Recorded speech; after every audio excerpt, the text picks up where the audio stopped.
Always recommend that you let all your neighbors know whenever you get a big fire going. You can see the smoke for miles and miles away. Speaking of that, on the road there's a neighbor driving by real slow on his little side-by-side.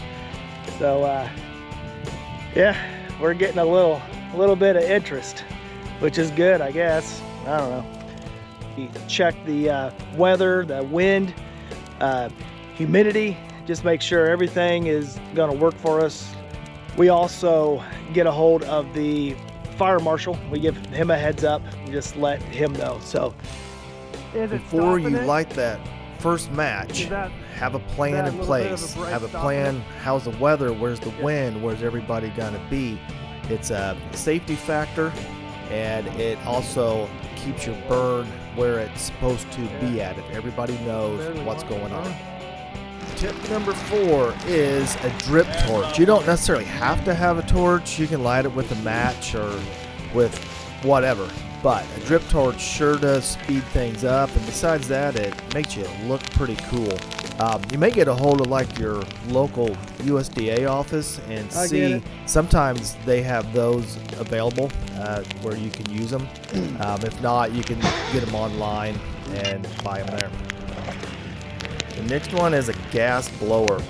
Have a quality blower, one that starts every time. Have multiple blowers so multiple people can use them, and if one breaks, you've got a spare. They can be used. One person can control a lot of fire line with them. They can remove material, so especially if it's loose like leaves or like duff on top of grass, to where you can make a fire break with those. Just an invaluable piece. So make sure you have quality ones and have enough for everybody if that's possible. And stick with gas. They have a lot more CFM to them. Those electric ones, they're great for a round, but for this job, gas, it works the best. Number 6 is the metal rake. That metal rake, as you can see, you can use it to pull any duff out of the way to reduce the fuel loads that are in there. You can turn it upside down. You can whack the fire with it, and you can actually put it out with that. And it also can be used to grab fire and to pull it out of the way and spread the fire in absence of having a torch or something else like that. So a metal rake is also on the list of must-haves.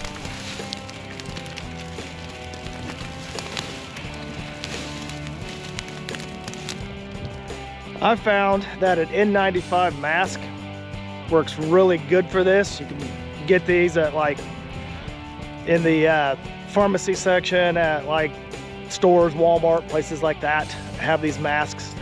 They really trap a lot of the finer particulates so you don't breathe those in.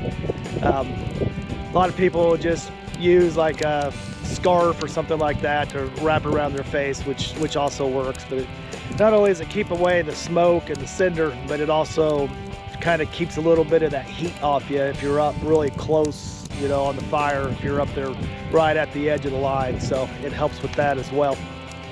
Next one is to have a way to get around quickly. That can be an ATV, a UTV, a four-wheeler, a golf cart, whatever, you know, a pickup truck. Just a way, if you need to get from one end of that fire line to the other end, a way to haul that equipment, to haul your you know, supplies around, those coolers, blowers, all of those things.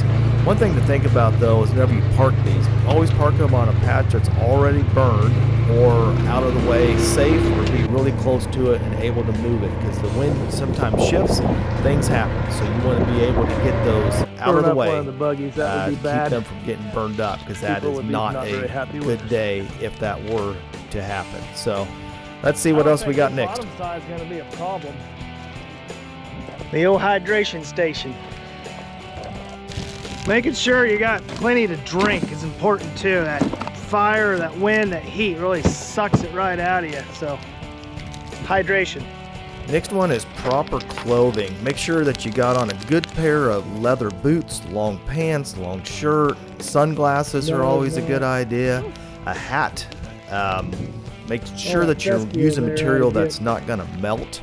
A lot of those polyesters melt up pretty quick. So gloves as well, always a good thing. So stay safe out there, wear the right kind of clothes. Well, that's what we got for today. Thanks for coming along with us. As always, you're always welcome to join us. So we'll catch you on the next time. We'll see you then. Bye-bye.